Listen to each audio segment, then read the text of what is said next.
Well, we're a group of doctors who all worked before in lots of different medical practices. One of the big drivers was I went through university medical school with my brother, and I said to him all the way through that one day we'd run our own practice. It's a broad family practice. We're called Seven Hills Family Doctors, and basically we like to think of it as providing care from everything from antenatal care and conception advice all the way through to nursing care home for old people. So it's everything. We are a family practice. We all have young kids and we know what young families are going through, but it's whole of life care. As the father of three daughters, I have a lot of thoughts about this, but one of the probably the biggest things is making sure kids wash their hands all the time. A friend of mine in infectious diseases actually did his PhD on hand washing, would you believe? And it's one of the most fundamental and basic things for limiting the spread of disease.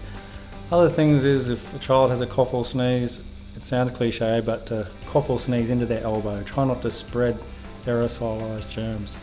And the other thing is, if the child's unwell, seeing the doctor or making sure they're excluded from school or daycare so they don't spread disease.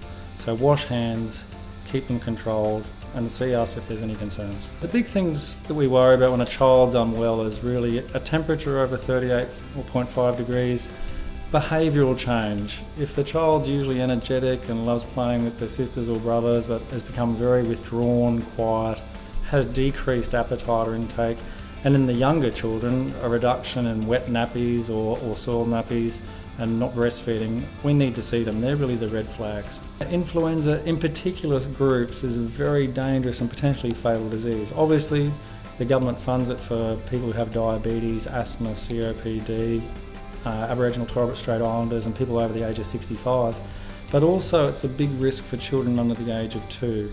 So generally, for the risks of some mild inflammation, a bit of tenderness and a mild temperature, you can protect them against a pretty serious disease at a young age.